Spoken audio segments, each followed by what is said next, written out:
আমাদের এখন যে পরিস্থিতি, আমরা কিছুটা স্বস্তির নিঃশ্বাস নিতে পারছি। আমরা ডানে বামে তাকিয়ে চলতে হচ্ছে না, কিন্তু সংখ্যা কিন্তু দিন দিন আমাদের বাড়ছে।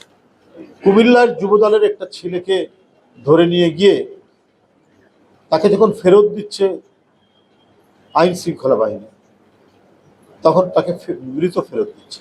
তো ডক্টর ইউনূস সাহেবের আমলে এই ঘটনা ঘটবে কেন? ডক্টর ইউনূস সাহেব পৃথিবীর বিভিন্ন মানবাধিকার সংস্থা এবং পশ্চিমা গণতন্ত্রের দেশগুলো অত্যন্ত তাকে পছন্দ করে,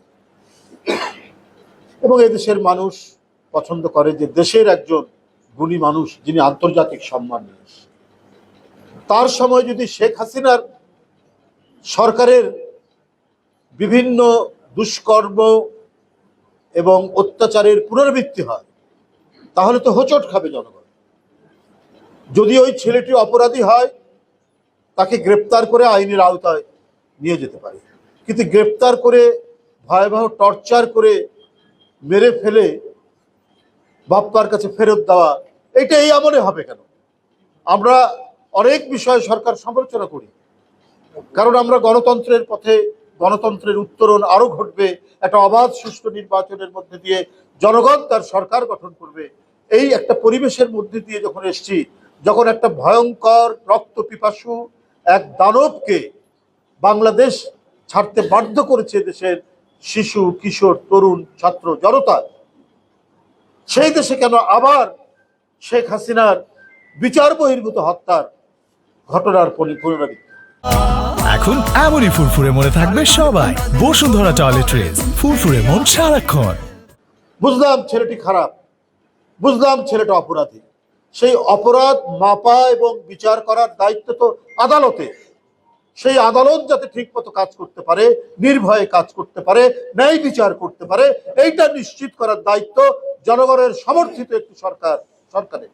আর ডক্টর ইউনূস সাহেবের সরকারকে এদেশের গণতন্ত্রকামী মানুষ সমর্থন করেছে।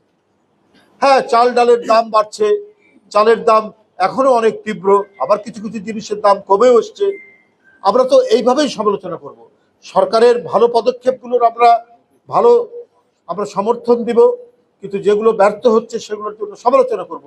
একটা গণতান্ত্রিক সরকার তো সমালোচনাকে গ্রহণ করা, বরণ করা, সেই বরণ করার মধ্যে দিয়ে সেই সরকারের শ্রেষ্ঠত্ব নির্ভর করে।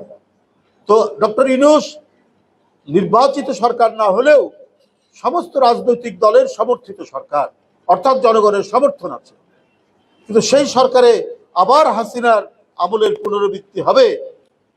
একজন যুবকর্মী বা যুব নেতা অপরাধী হলেও আপনি তাকে তো পুলিশের মাধ্যমে 24 ঘন্টার মধ্যে আদালতে তাকে পেশ করবেন, কিন্তু তাকে আপনি লাশ করে তার পিতামাতার কাছে ফেরত দিবেন, তাহলে কি লাভ হলো? এই যে এত রক্তাক্ত লাশ, এত রক্ত স্রোত, রাজপথে রক্তের আলপনা,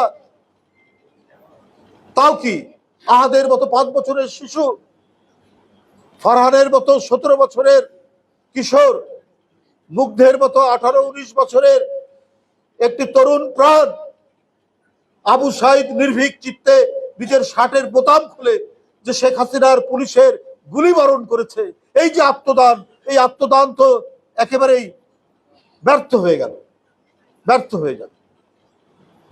এটা তো কেউ কাম্য হতে পারে না। আজকে আপনারা দেখুন, দেশ বিদেশ থেকে তো চক্রান্ত ষড়যন্ত্র তো যাচ্ছে না। এত বড় একটা পরিবর্তনের মধ্যে দিয়ে মানুষের মধ্যে যে আশা জেগে উঠেছে, সেই আশার যাতে আরো বেশি ফলপ্রসূ হয়, সেই আশা যাতে মানুষের পূরণ হয়, সেই প্রত্যাশা নিয়েই তো এদেশের জনগণ রাজনৈতিক দলকে, যারা গণতান্ত্রিক সংগ্রামী ছিল, তাদেরকে সমর্থন দিচ্ছে। মানুষ প্রত্যাশা করছে অবাধ, সুষ্ঠু, ইনক্লুসিভ একটি নির্বাচনের জন্য।